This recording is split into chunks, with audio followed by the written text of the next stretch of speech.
Hello, good evening. Thank you for joining us once again. Here is Moji Dalabi. Please, if you can hear me, kindly give me an emoji. Thank you so much. Segalink is here to join us to be part of this, and we are happy to have you. Welcome on board. Thank you so much, everyone, for finding time again to join us to be part of this conversation. This is a special edition. Last Saturday, we were here when we had to discuss the Naira, the new Naira and the old notes, and the difficulties Nigerians are going through.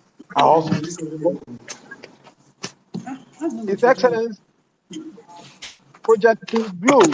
Gloria, should please help us mute your mic. Thank you. Gloria, should please mute the mic. Thank you so much. This is Premium Time Space, and today is a special edition in partnership with Project Pink Blue. For those who know, Project Pink Blue has been committed, is one of the leading NGOs in charge of cancer care in Nigeria and even on the continent of Africa. This is a special edition which is being organized as part of activities to mark this year's World Cancer Day. And this is part of the commitment of Premium Times newspaper to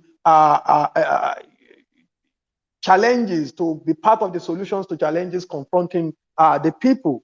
And as the head of development desk, it's our commitment to join hands with whoever is interested in helping the society to overcome certain challenges. So let me begin. Why my co-host, who is a program coordinator for Project Pink Blue, is Gloria from Project Pink Blue. There will be proper introduction. She is going to speak very soon. But let me, if Gloria is here, kindly greet the people. Hello, everyone. Good evening. And good afternoon or morning for wherever you're joining us. Thank you so much for joining in this Twitter space. We are so happy to have you. My name is Gloria C. Oku. I am the program coordinator for Project Pink Blue. And thank you so much for being here. We hope to have a very good time together. Thank you. Over to you, Moji. Thank you so much. Thank you so much, Gloria, for that brief introduction. Thank you so much. Let me just run through this as part of the reasons we are here. We understand that cancer is a disease that occurs when changes happen in a group of normal cells within the body, leading to uncontrolled abnormal growth and forming a lump called a tumor. Please, Gloria, if any of our guests, if any of our speakers is here, kindly bring them on. As a co-host, you have the opportunity of offering them mic. Kindly give them mic. Thank you. As I was saying, if left untreated, tumors, they said, can grow and spread into the surrounding normal tissue or to other parts of the body via the bloodstream and lymphatic systems, and can affect the digestive, nervous, and calculatory systems or release hormones that may affect body function. Generally, that is going to statistics. It is estimated that 10 million people die of cancer annually worldwide. And that 70% of this death, that is about 7 million, of this death occur in low to middle income countries, including Nigeria. Although there are no sufficient data on cancer in Nigeria, WHO said an estimated 116,000 new cases of cancer and 41,000 cancer-related deaths were recorded in Nigeria in 2018. Experts believe the cancer figures are underreported because many patients cannot afford the cost and often abandon hospital tests and treatment, meaning they will not be captured in the data. So we have more than 2-3 types of cancers, depending on where the tumor is or is discovered. Cancers are generally classified into 5 major groups, including carcinoma, which affect the lining of cells that helps to protect organs such as breast, lung, colon, or prostate.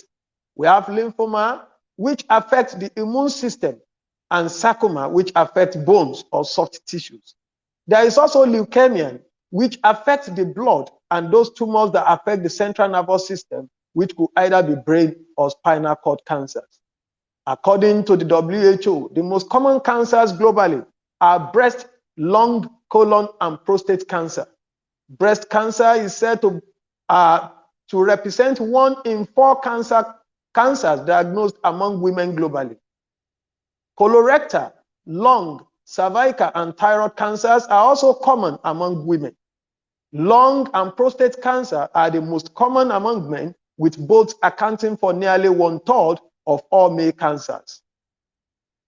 Yes, this is just the brief that we can provide to introduce the topic for today, which is what Nigerians need to know about cancer prevention. Is cancer preventable?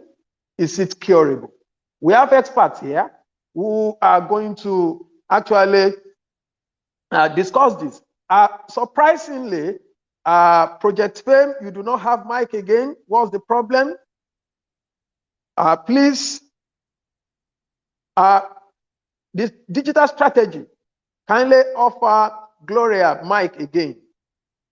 Kindly help us offer our mic again. It seems that there is a challenge with our network. Probably we have to bring her in.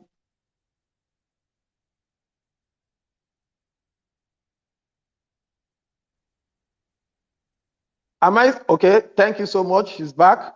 So that is all we will be able to give as a preliminary for the discussions here.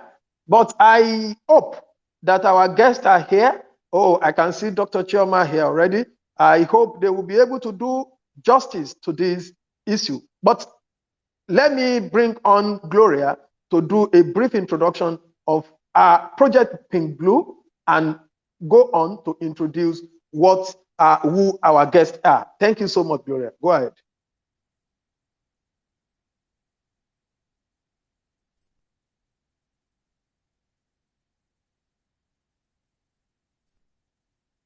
Can Gloria hear me, please?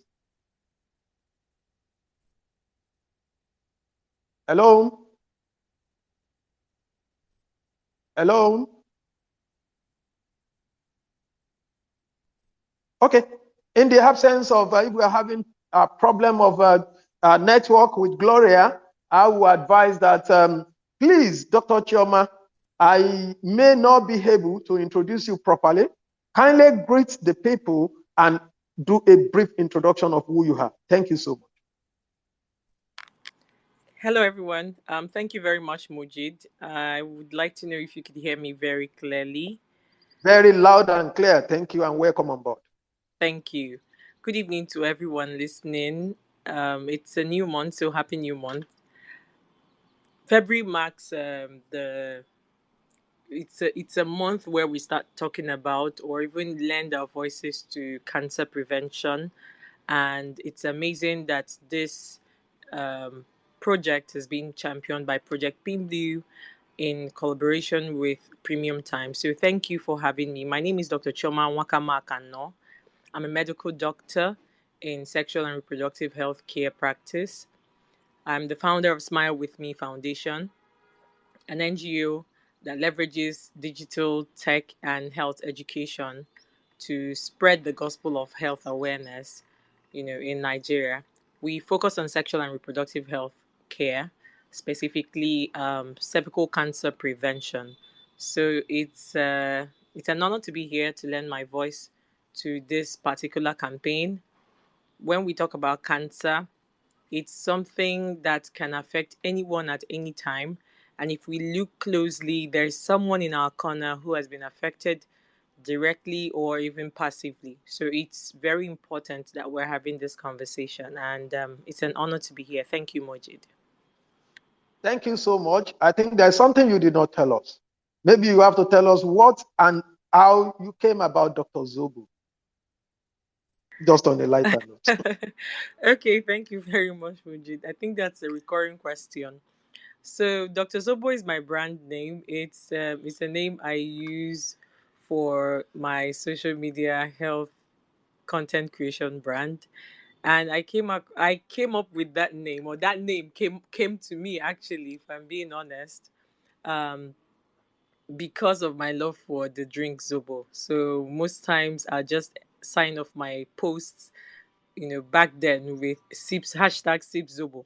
And I think it was just people that started calling me Dr. Zobo. But I adopted the name mostly because, colloquially, the word zobo, when you say someone is giving you hot zobo or cold zobo, it means the person is lying, right? So I've always been someone who busts health myths. So I've devoted my life to busting health myths and correcting all those assumptions, or um, what do I call them? Health myths will do justice to it. And there's a whole lot when it comes to Nigeria: misinformation, disinformation when it comes to health. So basically, I bust health zobo. So anything that is like zobo when it comes to healthcare, I'm the doctor that will just pick it up and help you, give you the facts. And today, I think we're going to be busting some health zobo when it comes to cancer. So yeah, thank you, Mojid. Yeah, thank you very much. Do we have Gloria here still? Okay, if Gloria is not here, I'm happy that we have Dr. Kelechi Okoro. Are you here with us? Dr. Kelechi Okoro, do we have you on board? Yeah, You I think already she's have here, but she's still here as a listener.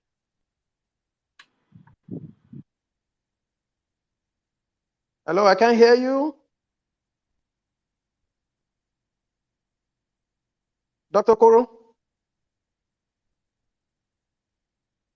I think I can hear Dr. Kelechi Okoro, who just spoke now. Are you still here with us? Could you unmute? You have the mic already. Yes, I'm still here. Good evening, everyone. Okay. Thank you so much. Could you just do a brief introduction of yourself, please? Okay, my name is Kelechi Okoro. I'm a medical doctor. I'm also known as the health entertainer because I'm improving health literacy in Nigeria in an entertaining manner, making it palatable and aesthetic for my constituency members who are the layman and the patients out there who need this information. So today we're talking about cancer, and we're talking about basically how to if it is preventable and all of that. Yeah, and so thank you for having me, and I'm sure we're going to have a good conversation today. Thank you so much, Dr. Okoro, for creating time and for that entertaining ways of doing this. You can help us, please mute. Dr. Okoro can please mute. Thank you so much. We will sincerely appreciate whatever form of entertainment you are bringing on board to ensure that we demystify what cancer is here today. But let me start by saying that while I'm awaiting Gloria, are you back here? Is Gloria here? Yes, I'm here. Moji, I had to join with my personal handle. Internet here is terrible. Sorry about that. Oh, thank you so much. I think our guests actually introduced themselves, but Yes, I we will listened. appreciate if you could kindly briefly introduce Project Pink Blue. Okay, thank you very much. Project Pink Blue is a non-profit based in Abuja, but working in different parts of Nigeria and even beyond Nigeria.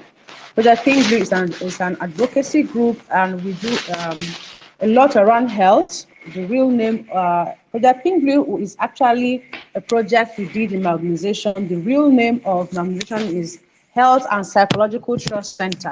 So Project Pink Blue is a program we did that became popular, and people began to identify us with that name. And so we do a lot around health, but we are more focused on cancer. And this is because we all know from the statistics that Moji has already brought forward, cancer is a global health concern. And Nigeria contributes immensely to the world burden of cancer. And so many people die. Nigeria is one of the leading countries, in cancer mortality, both children and adults, women and men.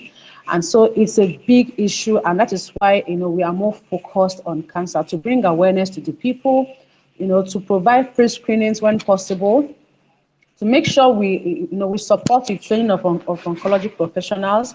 We do a lot of trainings, a whole lot. Even today, we started a training for nurses and doctors. So we do a lot of trainings, to keep on bringing international best practice, to the oncologists in Nigeria. We train pathologists, nurses, doctors, all healthcare practitioners in the cancer space. We try to train them, and we collaborate with so many partners to do this within Nigeria and outside Nigeria. And then we do a lot around patient navigation. One of the issues with cancer in Nigeria is people not knowing where to go and when they should go.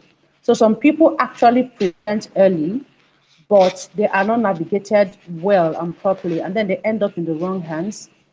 You have people who don't know where to get chemotherapy, and they just go to a pharmacy to get ampiclos to treat cancer. So many things are happening in the cancer space, and so we've taken it upon ourselves to help navigate patients. We also provide psychological support, and that is because we understand that the mental health of cancer patients is as important as their physical health. The mental health of a cancer patient, goes a long way to determine the final outcome for that patient. And that is one area that it's often ignored, in Nigeria, for instance. People do not really grasp the full meaning of having somebody being well mentally as they undergo physical treatment. And so we provide psychological support to cancer patients. We have this center where patients can come in to meet a psychologist, and then we have group therapies monthly where patients come together to provide peer support, to interact, to be happy, see each other, and know that, oh, if Mrs. A is going through this, is Mr. B surviving cancer, I can survive cancer. So have that kind of support for patients at Project Pink Blue. And we do a lot of multi-stakeholder engagement with government, with other NGOs, with private sector, trying to bring solutions, trying to see how we can change the narrative for cancer in Nigeria. Currently the story is not a pleasant one, going by the death rate, going by the increased number of people coming down with cancer, and many of them very young people. But all we are trying to do is to see how we can contribute from an NGO angle to make sure that, in a very short while, these stories are better. And one wonderful thing about Project Pink Blue, to show our level of commitment to the fight against cancer, is that we try to encourage patient advocacy. Patients should be at the forefront of this advocacy, talking to the government, talking to anybody that needs to listen, talking to themselves about cancer. And for instance, I am the program coordinator of Project Pink Blue, and I'm also a breast cancer survivor. So we also have another staff, Madam Khadijat, who is also a breast cancer survivor.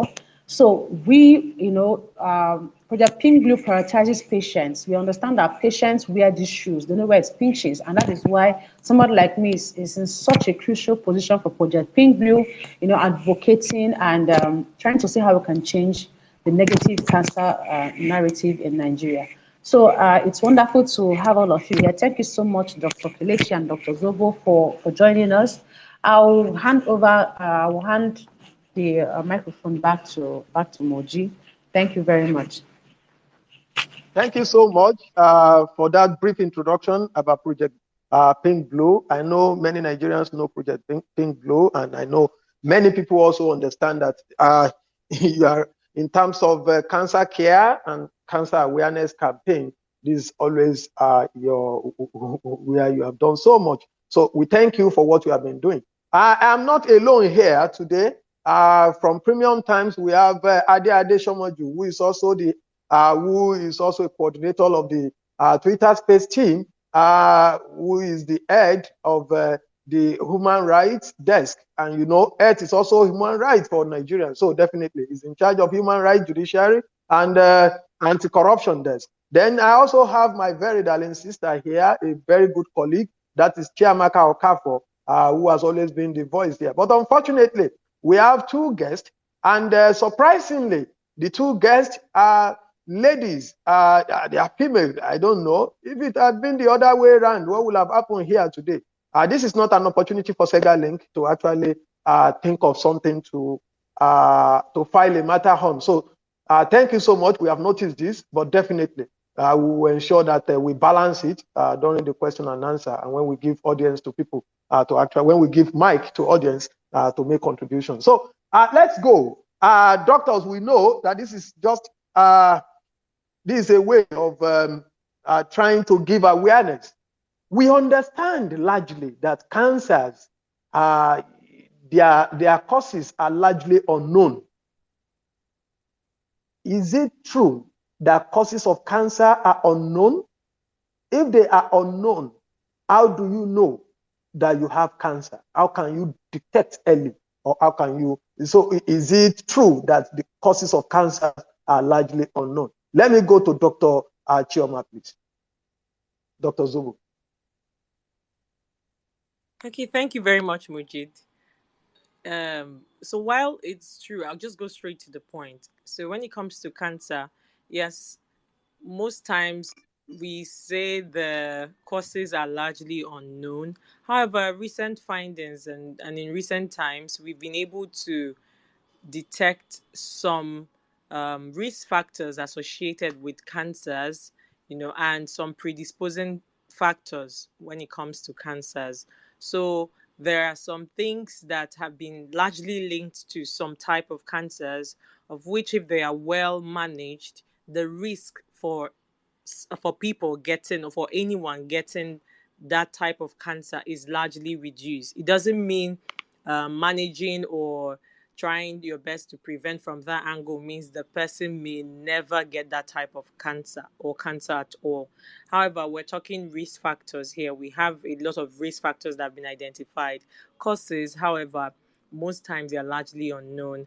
And when we talk about prevention of cancers, it's mostly on a case-by-case basis. So we're talking, what kind of cancers are we discussing or are we talking about? So how you prevent one cancer is different from how you prevent another cancer. However, because we don't know what cancers anyone has been destined, in quote, loosely, to get, if there's anything like that, you just want to prevent cancers generally, every type of it, as much as you can. So I think the general rule of thumb when it comes to preventing cancers would just be screening tests for types of cancers. There are different types. So you do the screening tests that are linked to certain cancers. There are also vaccines that are available for some types of cancers. Example, we have the HPV vaccine, that is available to prevent cervical cancer, because the human papilloma virus has been linked to about 70 to 90% of cervical cancer cases. And then we also have hepatitis B vaccine, that is also a cancer that reduces the risk for getting liver cancer. So there are different types of preventing cancers. I think the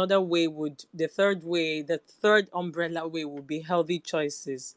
So I'm just trying to be very generalized. I think the next speaker will go into detail on that. So healthy choices, making healthy choices generally, I mean, lifestyle choices, dietary choices, are very key to living a life that is most likely going to be free of cancers. So I think this about answers it when it comes to prevention generally, and your question on whether the causes are unknown. Thank you. Thank you so much. I think we can have Dr. Okoro again. Gloria, do we have Dr. Okoro here? We don't seem to have Dr. Okoro again. Seems there is a kind of network issue, so we may have to continue with. I think Dr. Okoro. Okay, yes, I think she left. Maybe it's the network. We hope she will be back. If she's back, kindly. Oh, doctor, you are back. She's back. Thank you so much. Seems your network is fluctuating, but as it is, we have had a brief explanation of the causes of cancer from Dr. Zubu, and I feel that it's very important. She has just told us that actually some researchers have shown very recently that some cancers, certain things can actually be seen to be an indication of somebody prone to have cancer or somebody having cancer. But in your own understanding, they say prevention is very awareness seems to be the better ways of preventing cancer. In terms of awareness in Nigeria, do you think, especially within the grassroots, do you think people are already aware enough, or the government is doing enough to create this awareness required to enlighten the public about cancer care? Okay, so informing the public about cancer care or cancer awareness generally is one thing, and the public accepting that cancer is actually a problem, that cancer is a medical problem and not a spiritual problem, is another thing.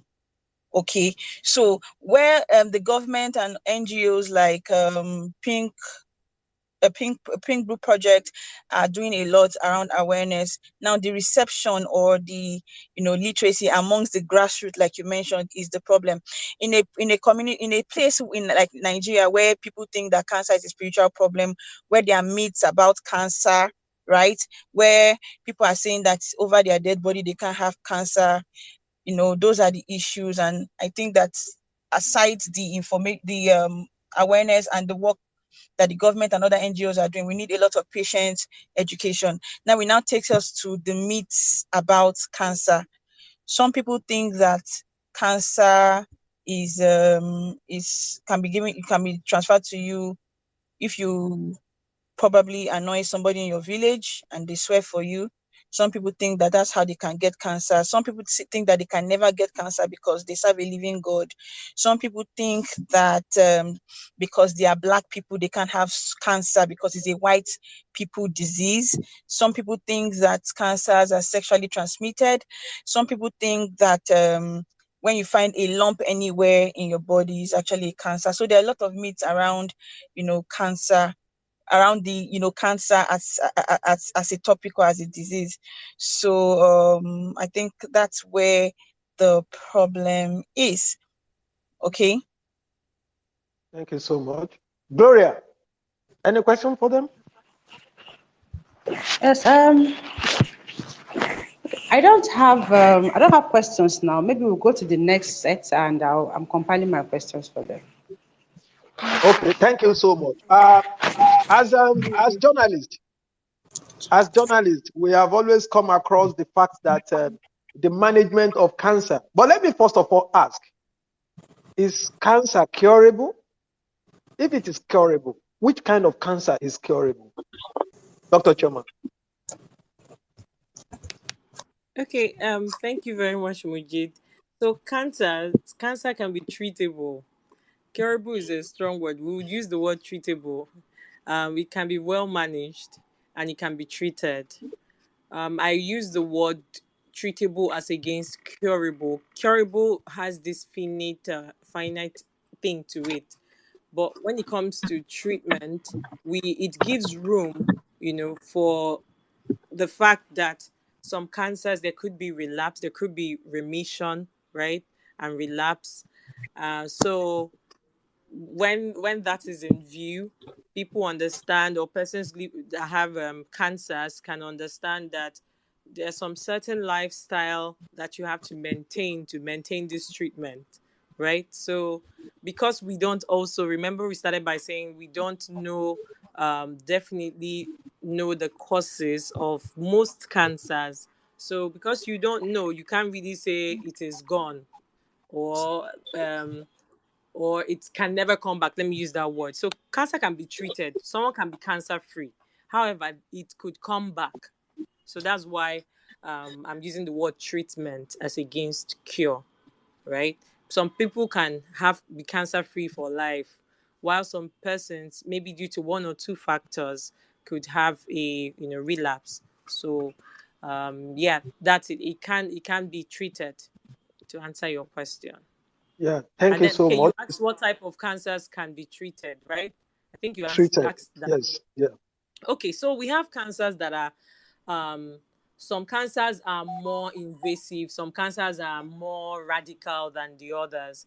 Some cancer treatments are also radical than the others. We also have cancers that are, that have better prognosis, especially when caught early. That's why we also um, always shout on the rooftops that early detection is key.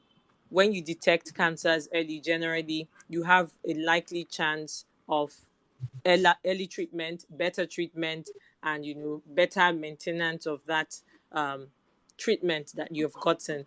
A cancer like cervical cancer is one of those cancers that almost it's easily treated, especially when it's caught early. So the progression is really slow. It's not like so fast. And when it's caught on time, especially when it's caught in the precancerous stage or even early stages, it can be well treated. In the precancerous stage, it can be treated and the person, it never comes back, right? That can happen with cervical cancer. Other other types of cancers depend on whether it has metastasized, what the location is. So that's why I started by saying it's a case by case basis. So there are different types of cancers, but generally when cancers are caught early, the patients have a better prognosis and better chances of being cancer free once the treatment is well done by professionals. Yeah, thank you so much. When the treatment is well done. But for the treatment to be well done, we all understand that it is not child's play. It is costly, huge resources, and sometimes a whole lot of Nigerians end up becoming poor as a result of the treatment of cancer. Dr. Okoro, how cheap Yes. is treatment of cancer in Nigeria? How affordable? Well, it depends on the kind of cancer that you are treating. However, there is none that you would say is quite affordable, from the testing to the treatment to the palliative management, to even when you're cancer free in quotes, to prevent cancer from returning. So there's no, at no point is cancer management or cancer treatment free, because even in the prevention of cancer, the diagnosis of cancer, it is not affordable. I always say, every night, no matter how rich you are, no matter how wealthy you are, every Nigerian is just one ailment away from poverty.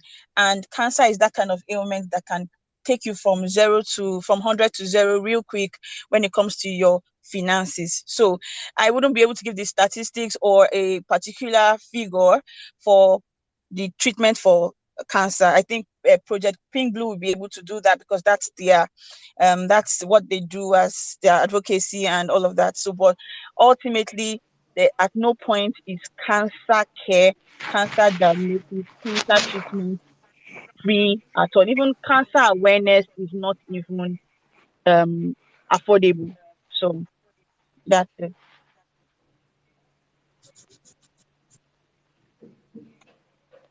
Hello. Hello. Thank you, Dr. Kelechi. Hello. I can hear you. Yes, I can hear you. Okay, yes, thank you very much for that.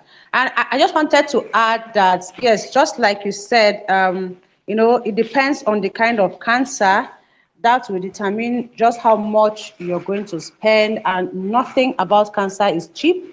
From diagnosis to management to palliative care, everything about cancer is extremely expensive, the drugs, the tests. And for us at Project Pink Blue, we receive so many calls. Every month, we receive close to 100 calls, different people from different parts of Nigeria asking us to support their treatment. And these monies run into millions of naira, as much as 10 million, as much as 20 million could be used to treat one person. And that is just treatment, not even management afterwards. So it's really, really expensive. And on the part of awareness, I want to add that, we at Project Pink Blue, we take awareness very seriously. And we have also moved beyond that part where we think awareness is only for the citizens. It will shock you, how little some medical practitioners know about cancer, and how they can ignorantly mislead cancer patients or misdiagnose them. It's a very serious problem that we have identified at Project Pink Blue, because we always berate patients for presenting late. Most of them are stage 4, and that is a very big issue. It's one of the reasons why we have very negative outcomes for a lot of patients in Nigeria. But the reason is that some of these patients have told us, oh, we went to the clinic at, last year, 2 years ago, and they just told me I should just take ampiclox, it's just a lump, it's just a boil.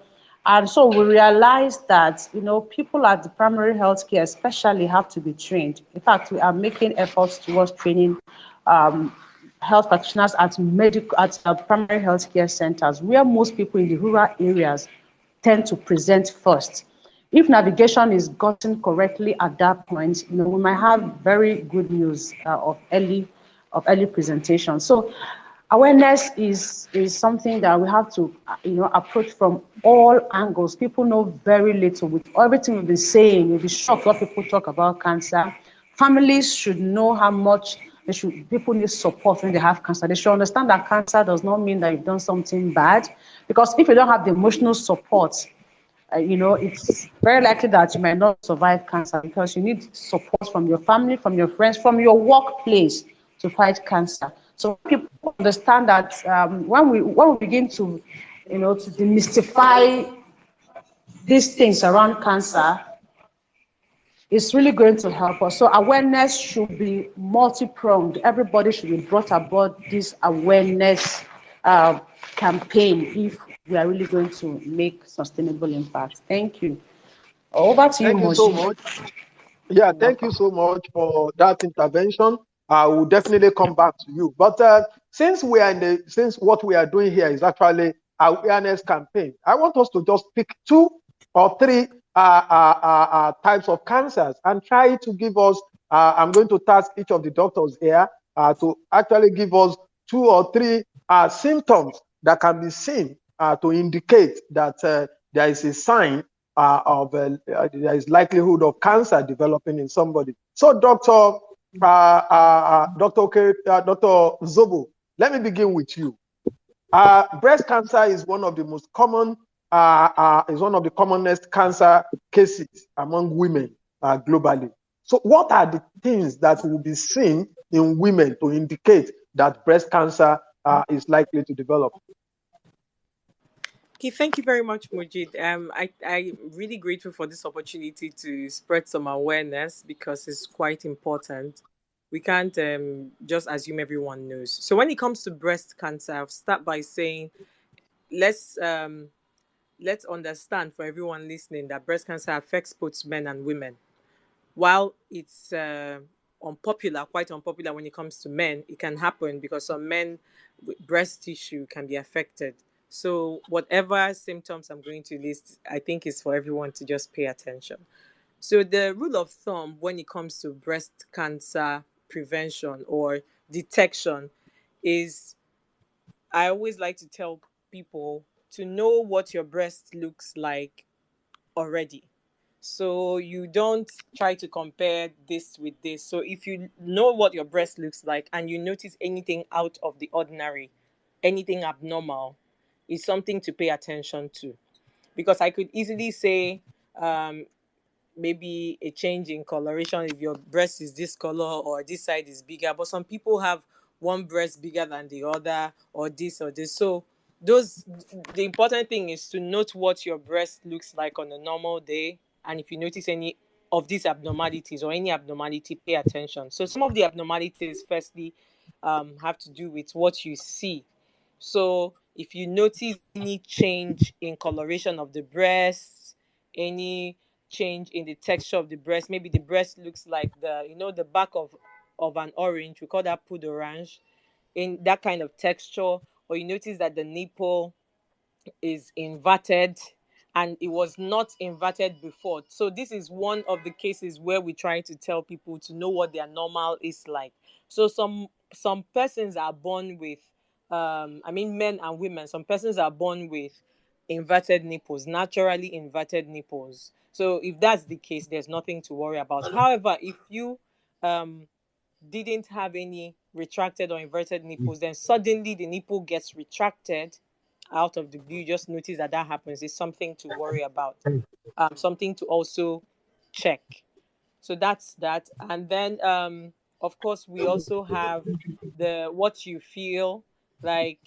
You feel any lumps, any type of lumps, and these lumps that you feel they could be breast tissue too. So you have to be careful to know that the best time to check for lumps is usually a week after, for women, a week following their periods. 5 to 7 days after your period is fine for you to check, because when a woman is on her period, the breast is lumpy, it's tender, it's kind of painful. So it's not the best time, because you can confuse that for cancer when it's not.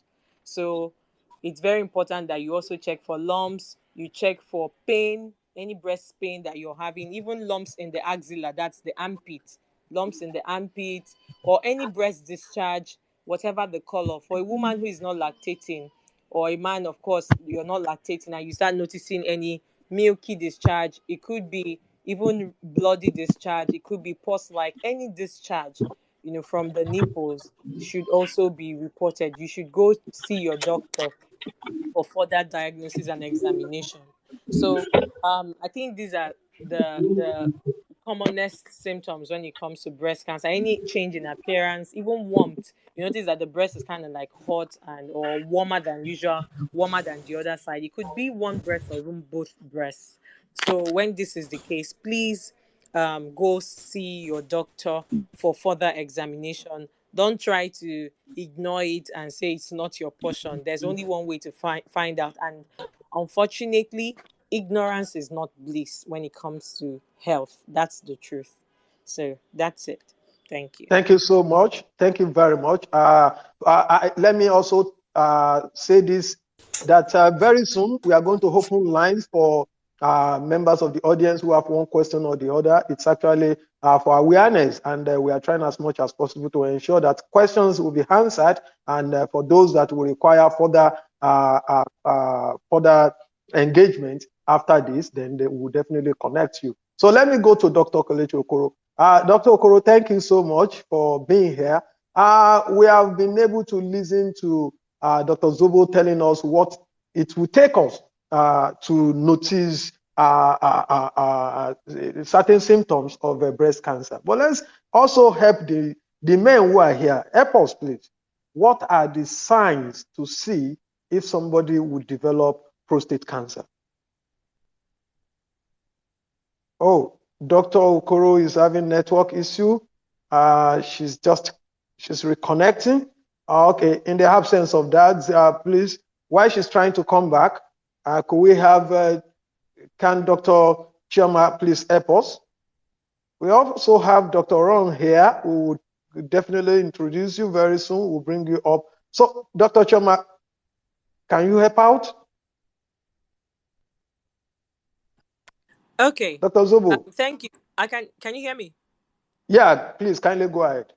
Okay, so while we wait for Dr. Kerr, I'll just quickly state that when it comes to prostate cancer symptoms, honestly, some persons might not really experience any major symptoms when it's quite early, and some of the symptoms are quite non-specific. It means that some of the symptoms they might experience could be symptoms associated with maybe urinary issues, or other disease conditions. They might just think it's something else. Example, it could present in some people as erectile dysfunction.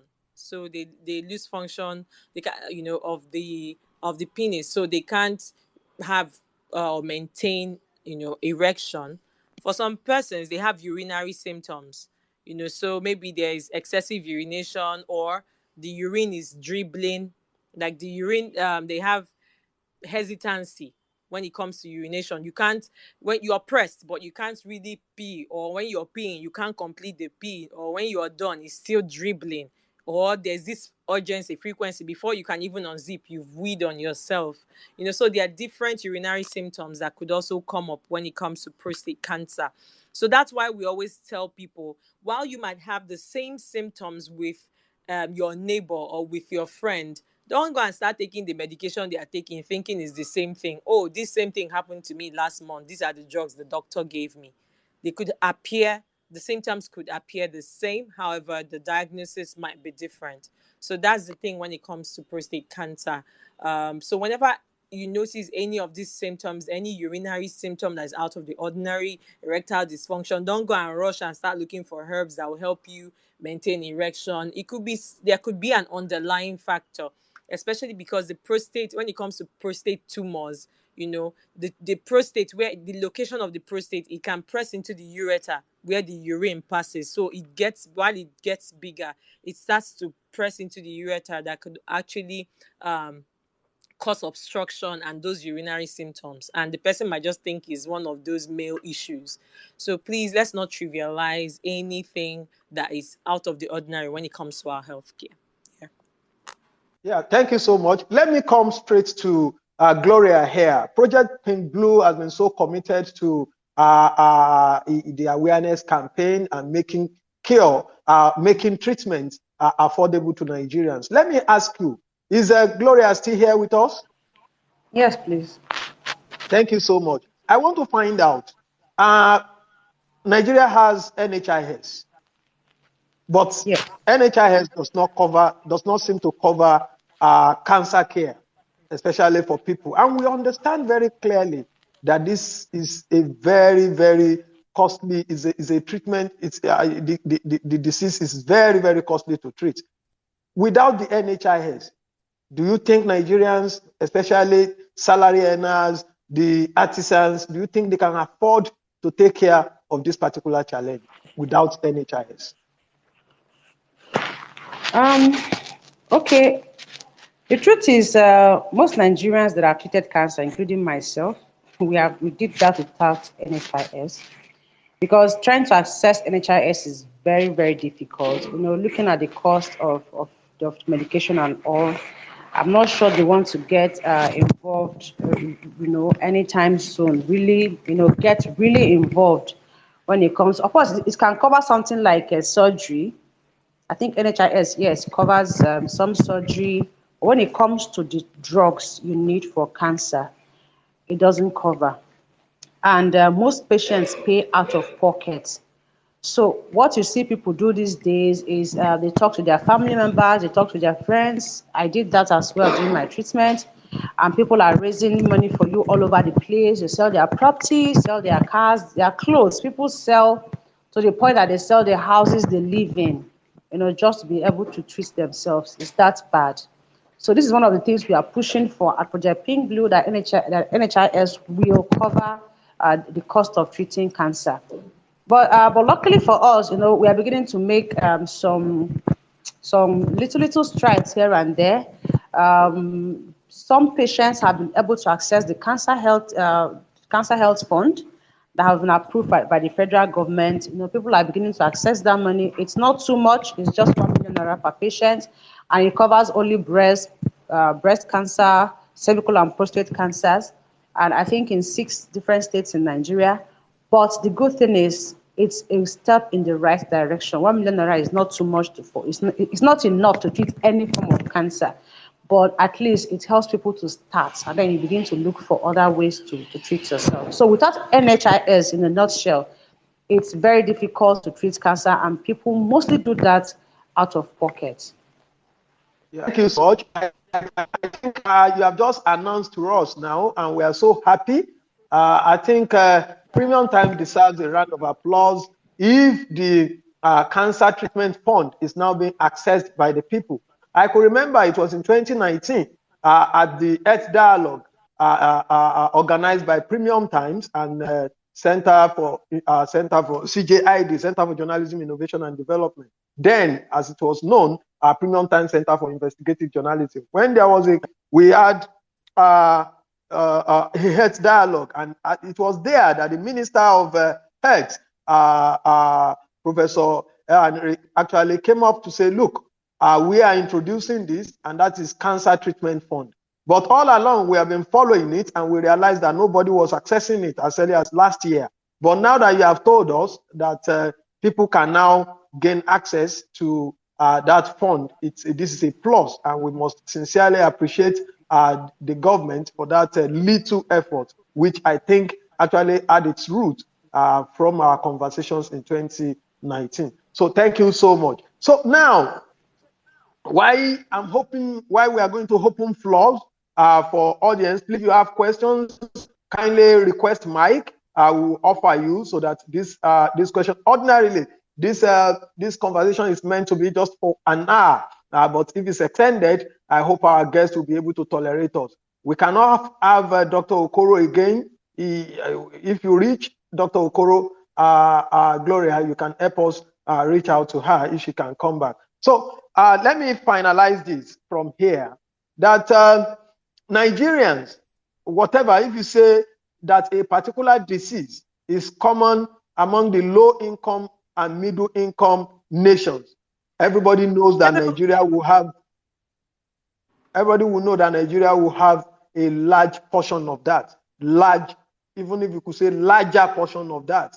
And that is a major challenge because in a population of more than 200 million and where people cannot even access healthcare, we have challenges of insecurity across the nation. For instance, the insecurity has made it very difficult in some states for many Nigerians to even reach to access primary healthcare, not to talk of major challenges like that. In this situation, Dr. Chioma, hello, I can hear you. Who's speaking? Sorry, apologies for cutting you short. Dr. Okoro has been trying to get your attention to please accept her speaker request. Oh, that would be great. Thank you so much. Our request is not here. She doesn't have any request here.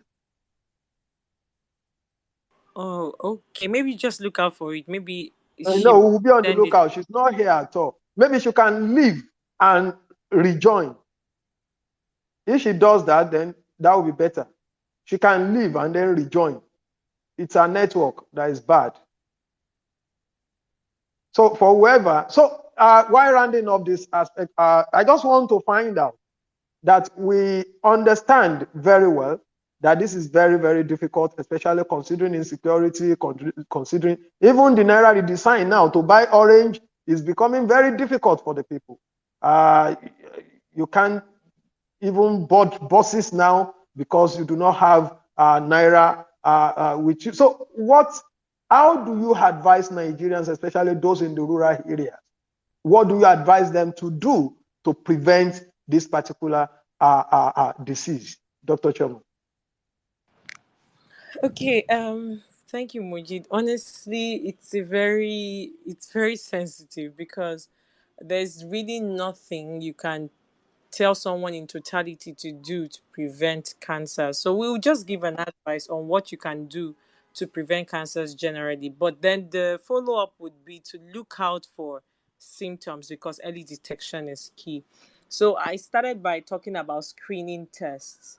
So for people in the rural area, one thing I know about the rural area is firstly the air there is fresher. So for people who live in urban areas, because of industrialization, the air is polluted. So you're even both your stress levels are high. What you're inhaling is now clean air. There's just a whole lot. It's leaving your house or even being in your house.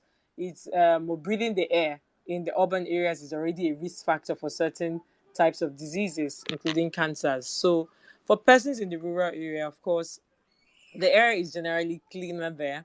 Then food, access to eating well. People think eating well is being able to afford the exotic restaurants and food that you just see everywhere.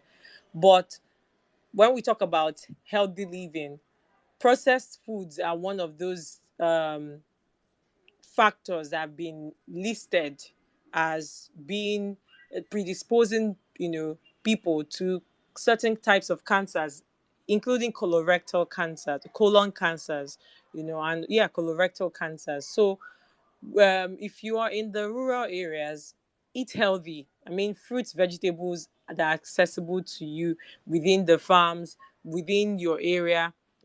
That's one of the things. Regular exercise, and this is general information just for everybody as much as you can, not just the rural areas, right? But this is the same advice I'll give everyone: as much as you can within your means. Your feeding, your dietary, your diet should be something that is, eat things that are closer to the ground. That's the rule of thumb. Eat foods that are closer to the ground. Not processed foods are most likely to tip the scale when it comes to cancers. So that's one. Lifestyle. There's a difference between stress and exercise. Stress is people think, oh, I'm stressed out, why do I need to exercise? Those are two different things, because when it comes to stress, a whole lot of free radicals are being processed and produced in your body, and that can be counterproductive. So be intentional about exercise. You're relaxed, you know, have intentional exercise as much as you can. It doesn't mean you have to go to the gym. It could be a walk, it could be a jog, it could be skipping, whatever within your means, please do. Then screening tests. I know that in primary healthcare centers there are some tests that are relatively affordable, and some of them are even free. So find out the tests that are affordable or free within your area. Tests like pap smears, VIA. That VIA is a type of cervical cancer screening. Pap smears too is also a type of cervical cancer screening. So find out the kind of swab tests available, for certain cancers. Also, there are a lot of outreaches that happen in the rural areas. Also, there are some primary healthcare centers that do breast cancer examinations for free. So find out those screening tests. Then vaccines. HPV vaccine, unfortunately, is still on the high side, and in fact, is also it's not just only unaffordable for most Nigerians, it's also not readily available. So while it has been the federal government and the primary healthcare board has said, okay, this is going to be introduced into the what they call it, the immunization schedule for Nigeria. It hasn't, that flag off has not happened. We're yet to roll out the immunization. So it's still very expensive and unavailable largely. So, but if you can afford it, please get it. Ask your healthcare provider where you can access HPV vaccination. Please get it. Then hepatitis B vaccines, they are mostly affordable and available almost everywhere. So that can help prevent liver cancers. Then they've talked about vaccines, they've talked about screening. Then I think the last thing I talked about is lifestyle. The first thing I talked about. So when it comes to cancer prevention generally, honestly, you just have to do what you can and look out for symptoms that could suggest certain cancers. It might be non-specific, but then don't just say it's not my portion and stay back. Find out by going to the doctor, do further tests or further examinations, find out exactly what's wrong. And you could even find out it's not even a cancer, it's nothing to worry about. It could just be one virus or one thing that can be self-limiting. So, but staying home and wishing it away, unfortunately, it can't be wished away. So, yeah. Thank you so much. Now that lines have been opened for members of the audience, let me go. Yusuf Akinpelu. Oh, sorry. Can I add something that just came to my mind, Ojid? Just quick one, please. When we're talking about lifestyle modifications, I think I forgot one of the most important lifestyle modifications. Aside exercise, it's becoming very common, substance abuse, drug abuse, smoking is becoming trendy. Unfortunately, we need to understand that it means that it's trendy doesn't mean it's healthy. So please cut down on smoking. What is cut down? No smoking. Like, it's not even cut down. There's no safe limit when it comes to smoking, actively or even passively. So please, smoking is one of those risk factors. And alcohol consumption. I know as much as this is going to rub a lot of people the wrong way, but we have to say what it is. There's no safe level of processed alcohol. I'm saying processed because most times we can get some levels of alcohol from the starchy foods that you eat, but then the alcohol we consume, there are no safe levels of alcohol. So I can't say this is what you take and you will be safe. The truth is, cutting down is the best. However, I'm sorry, zero alcohol is the best. However, if you can't, please cut down. At least start by cutting down. That will really largely help, not just for the cancers, but a lot of lifestyle-related diseases. Thank you. Okay, thank you. I'm here now.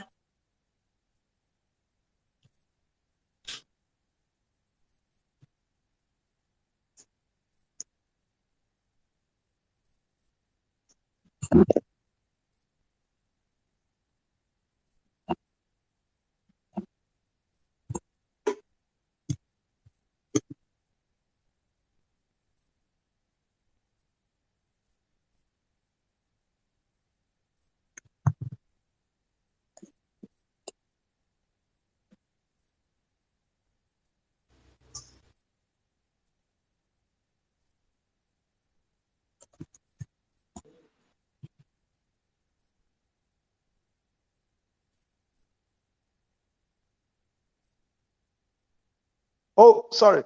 Yusuf, thank you so much. Dr. Okoro. Dr. Okoro is back here with us. Yes. Here for Africa. Thank you so much. Now that we have you, Yusuf Akepelu, let me go with you. You can quickly, please, your questions can either go to Dr. Okoro, who is also back here, or Dr. Zobo. So either of them will be available to answer the question. So go ahead, please. All right, thank you. My question could be answered by anybody. I believe it's cut across. Firstly, how often should one do cancer screening? That's my first question. Then secondly, for diseases that often leads to cancer, like hepatitis B and a couple of others, how would you suggest a patient go through recovery and prevention measures for such diseases that after a while they may lead to cancer? Then the third and the last is, while talking about the health insurance and how sometimes it may be costly to treat cancer, what would you suggest for companies, organizations, particularly media organizations, to ensure that their employees have certain level of cancer treatment covered by the health insurances they use? What advice would you give media organization for that?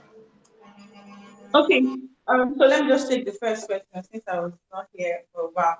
So when you say how often should we treat for cancer, that's not the actual question. The thing is, how often should you get your health check?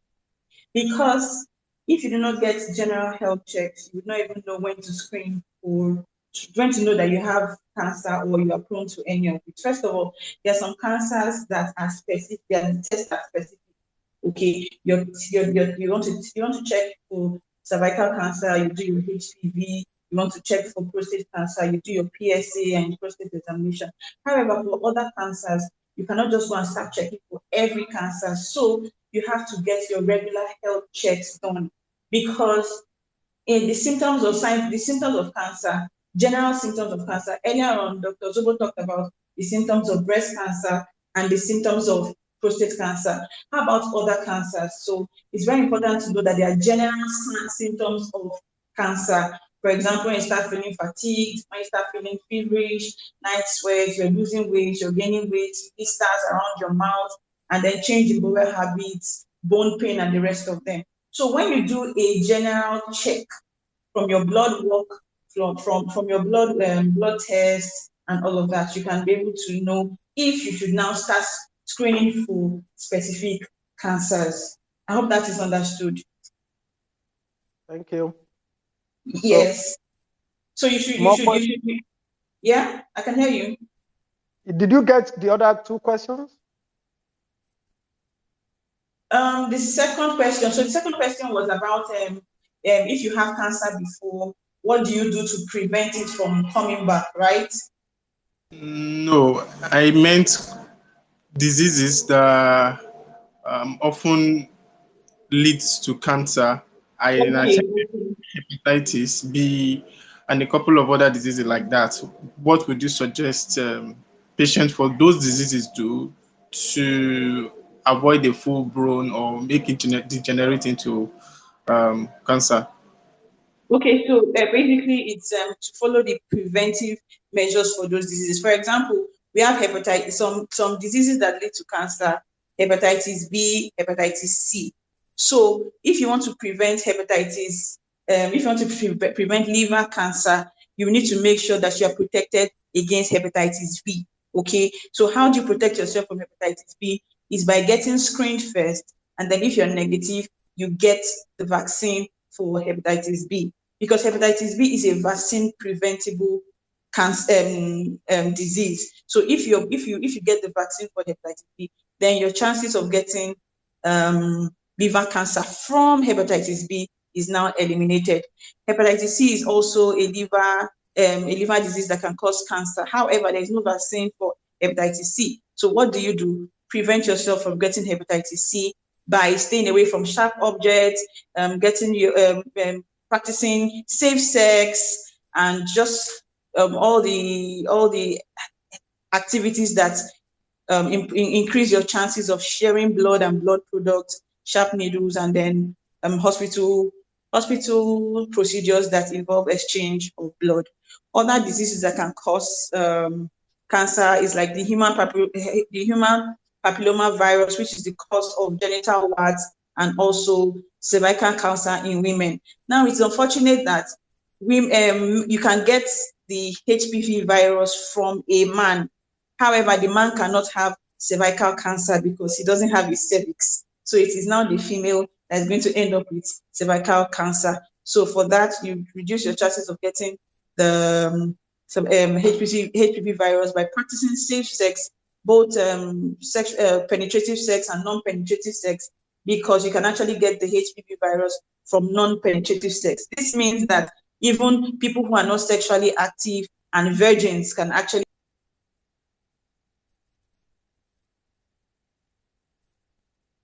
and the other activities that can, cause a barrier on the skin and exchange the virus, right?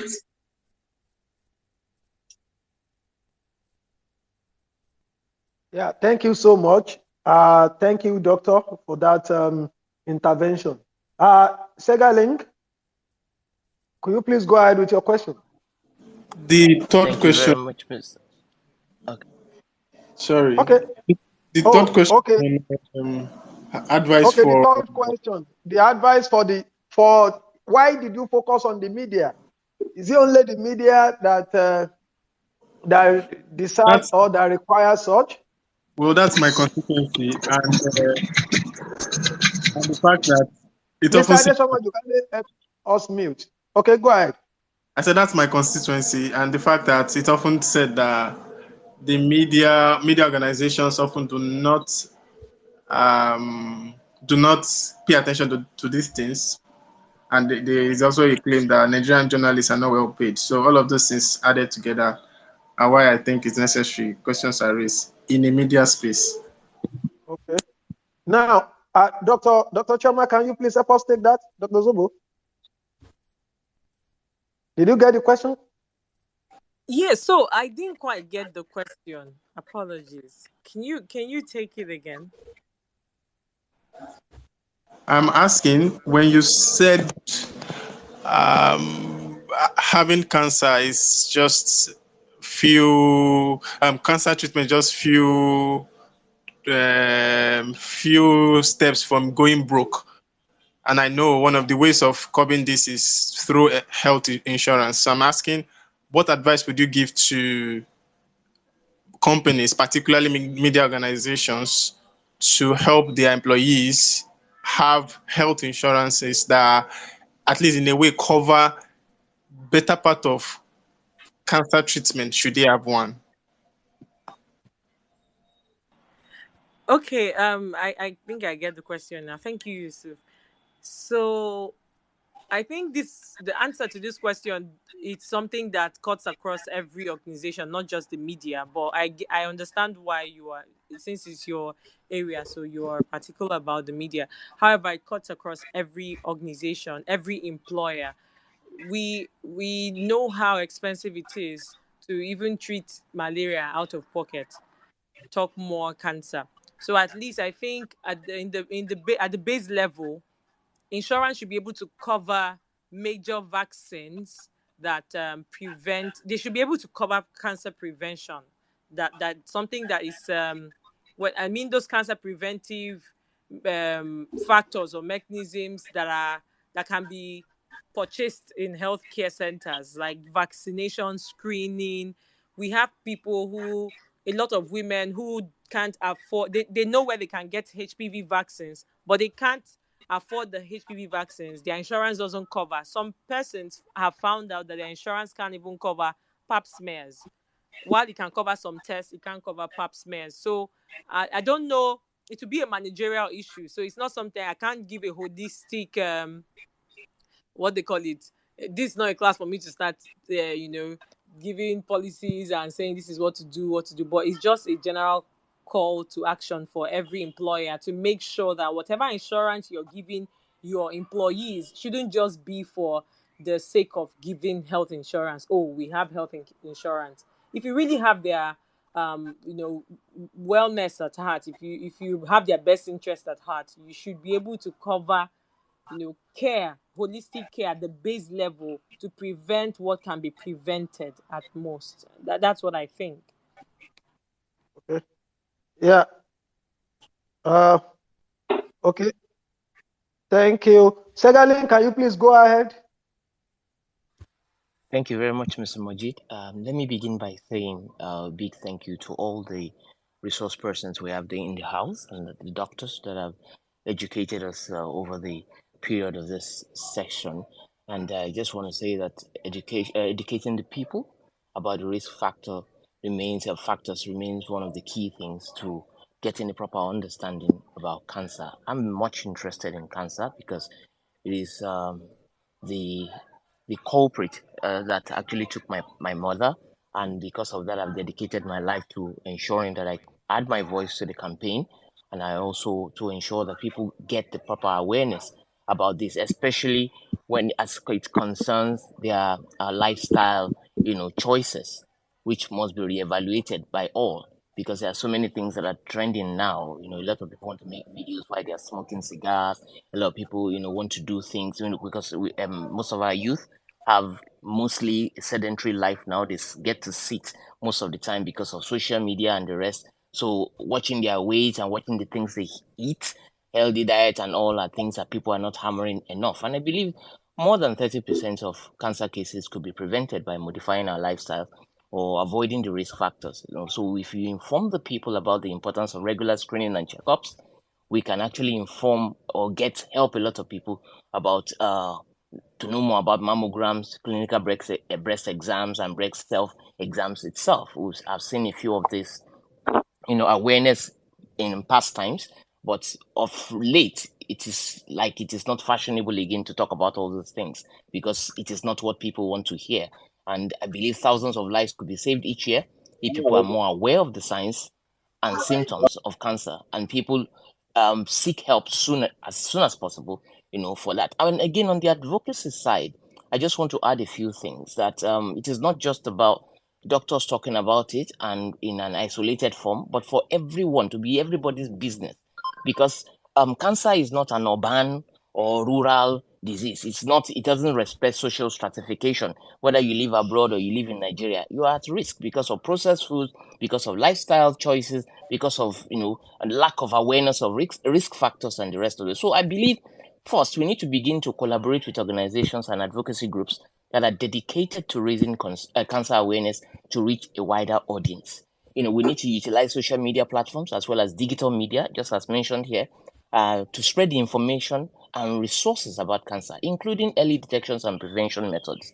We also need to plan and organize community events that educate people about cancer and its effect on individuals and families. If you have someone who had cancer in your family and the cancer takes that person out, the family will not remain the same because there are several stresses associated with that, which can be psychological at the end of the day. That means every single time you have something happen to you health-wise, you're born to want to think it's cancer. And then it can affect you. You can even begin to create some psychotic, related diseases in that regard. So also, we must advocate for policy changes that support cancer research, early detection, and access to care for those affected by cancer. I am a leader of an organization that handles human health, institutional interventions, and the rest. And health is a part of that, and which is one of the reasons why I'm giving my time and attention to any discussion that pertains to this, how we can improve upon it. So we can offer support and resources for cancer patients and their families, such as access to financial assistance, support groups, and educational materials. We need more of that. We can work with media to raise awareness of cancer through news coverage and public service announcements. We can raise funds for cancer research to support continued advancement in the understanding, treatment, and prevention of this. So I just believe that the doctors and the resource persons here need to be celebrated because they covered a lot of things. And besides, I personally have not heard the word breast mentioned as frequently as it has been mentioned here in the past few years. So I'm really glad that we're having this discussion, we're creating awareness, and I believe that Premium Times and Mr. Majid Alabi should be commended for this. And Project Pink Blue, we appreciate what you're doing. I hear a lot about the things that you're doing, and I believe you can do more with the support of all and sundry. Thank you very much for the opportunity. I just want to make a little bit of this contribution so that I can encourage all. Thank you. I appreciate it. Back to you, Mr. Majid. Thank you so much. Thank you so much, Segalink, for this for the kind words. Let me emphasize that we have 14 minutes left. Within the 14 minutes, there Mojit, are just can I say something? Mojit, can I say something? Okay, please go ahead. Okay, yeah, so Shagalik, I see you. Thank you for joining, and thank you for bringing the non-medical perspective to this conversation. Thank you so much. And there's something he said that you can prevent cancers by doing all of this and all of this. You know how, do you know that cancer is I'm going to use a very funny word now. Cancer is a bastard because you can do all of these things and then still have cancer. You can prevent, you can live a good life, you can live a healthy lifestyle, do all your preventive tests and still have cancer.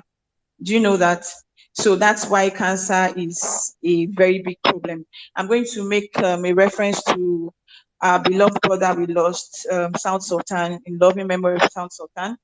And I remember making a post when he died, and I said that despite living a decent and healthy lifestyle, in bracket, no drinking, no smoking, exercising, every other thing he did, people who knew South Sultan knew how diligent and upright he was, and how health conscious he was with his tests and all that. But still, cancer still took him out. So that's how bad cancer is. So we just have to do our own part to try to do all of these things I'm going to mention. Stop eating processed food, antioxidant-rich foods. You have more of that. Maintain a healthy weight, exercise regularly. Instead of taking the stairs, try to take the elevator. For those of you who don't like to work out, if you feel like you don't want to work out, so when you find yourself trying to take the stairs, take the elevator, use the stairs instead. Instead of driving, walk more. Driving all the time, no be big man.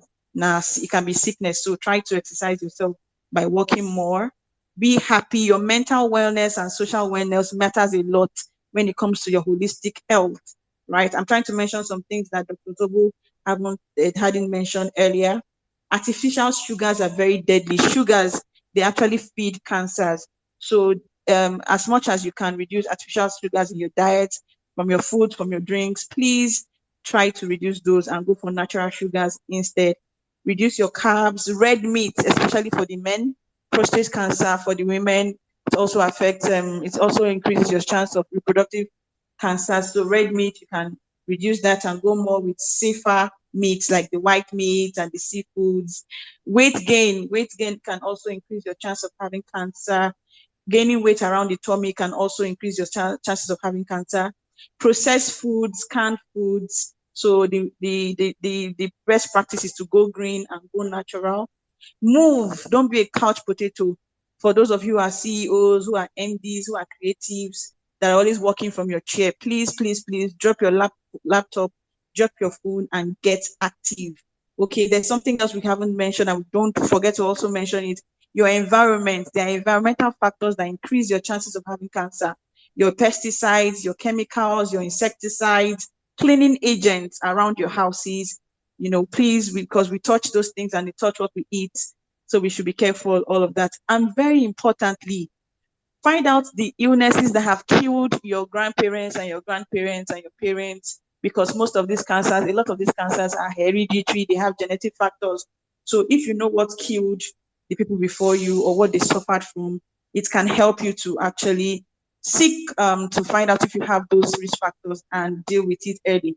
There's I can't remember the celebrity who had her breast cut because there is a history of breast cancer in her family. So she doesn't have breast tissues again, so she can have breast cancer, a Yeah, win-win that's Angelina situation. Jolie.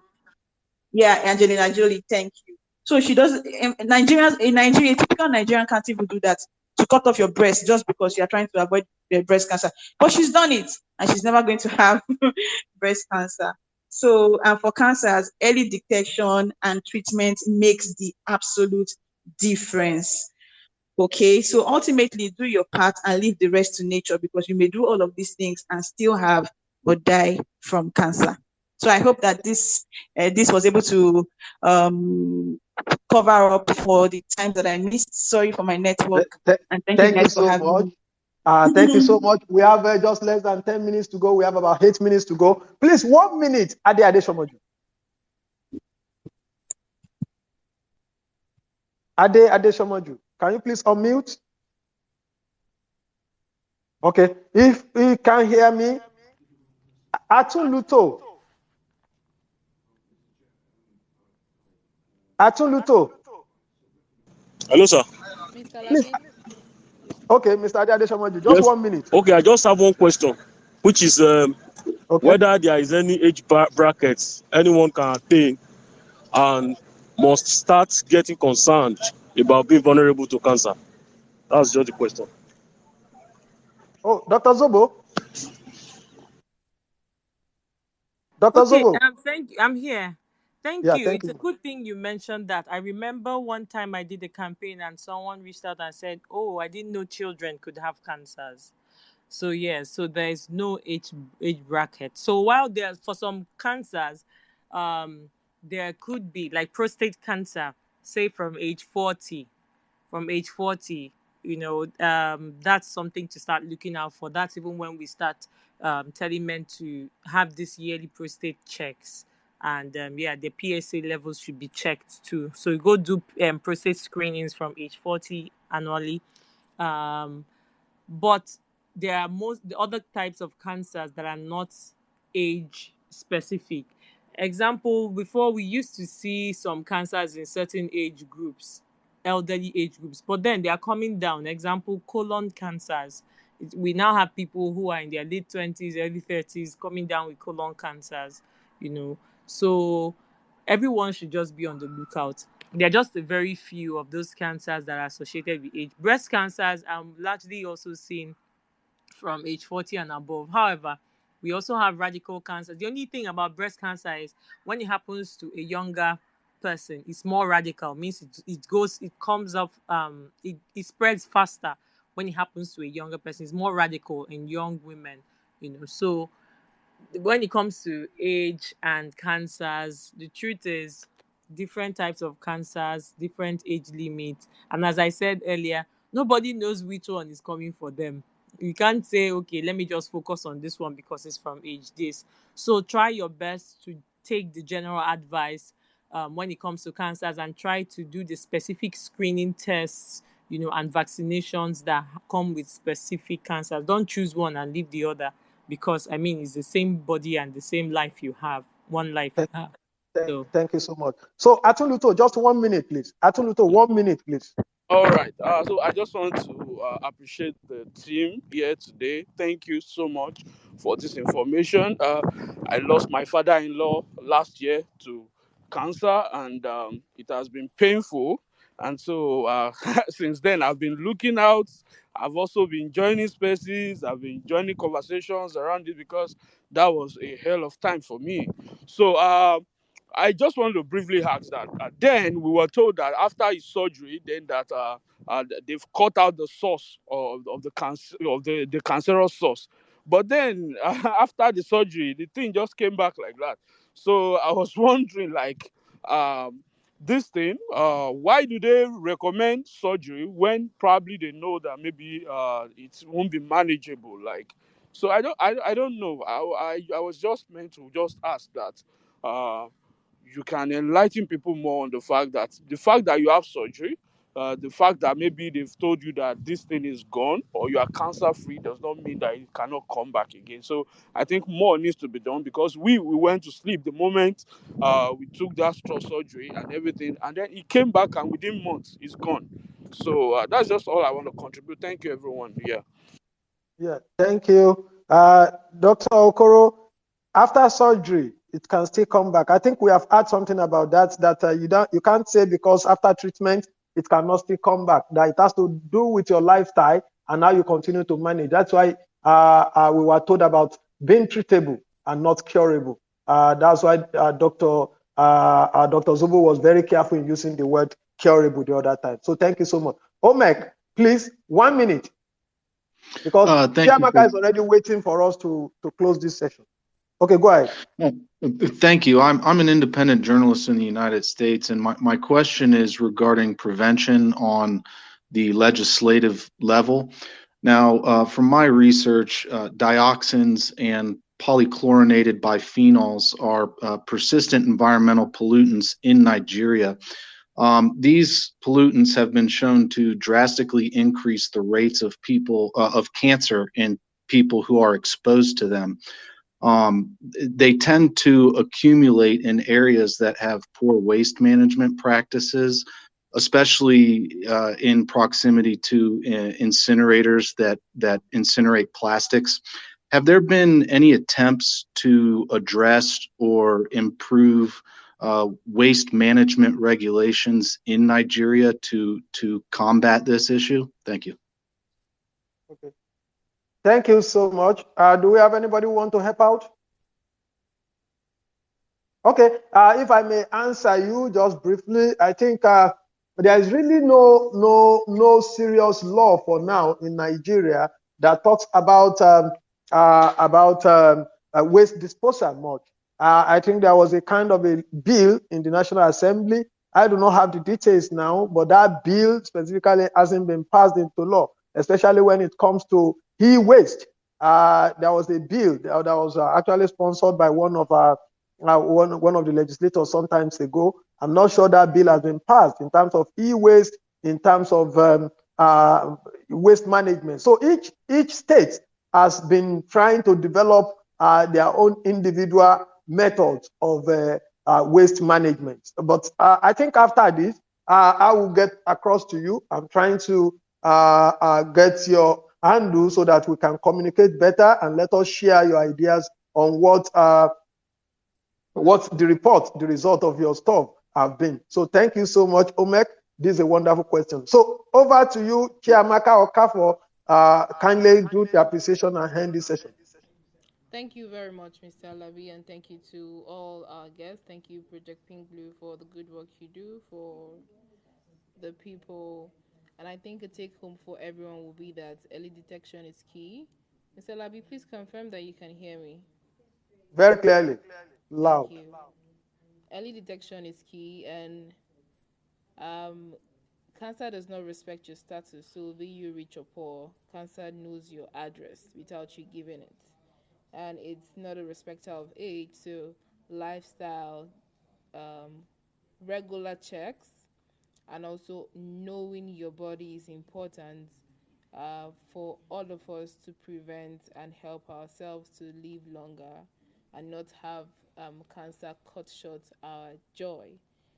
Once again, thank you very much for being part of our spaces this evening. This is Premium Times Twitter Spaces, brought to you by Premium Times. And this evening spaces is a collaboration between Premium Times and Project Pink Blue. February 4th is World Cancer Day. And have a good evening. Thank you for joining us. Thank you so much, everyone. So, Okay. Omek, I've sent invitation to you. So, final word from Gloria, please. 10 seconds. Okay, thank you very much. Okay, please, I want to invite all of you to our World Cancer Day awareness walk and free screenings. We're going to be screening for prostate cancer, breast cancer, cervical cancer, at no cost at all. And then we're going to talk about cancer. It's going to be a fun walk. We're going to have aerobics. Please, I would like all of us to come out and invite everybody in your house. We talk about not having money for screenings. This is a chance for you to screen for free and check yourself. So please, Saturday, 7 a.m., Transcorp Hilton. I'm expecting all of you. Thank you very much, Moji. Thank you, Premium Times. Thank you, When are Chairman. you doing the Lagos leg? When are you doing the Lagos leg? You have always restricted yourself to Abuja for the Oh my elite. God. I will get in touch with you once we are ready. Thank you. Thank you, Dr. Zoba and Dr. Kelechi. Thank you so much for attending. Thank you so much, everyone. Have a great day and have a cancer-free life. Thank you so much. Yeah, thank you for having us. Bye.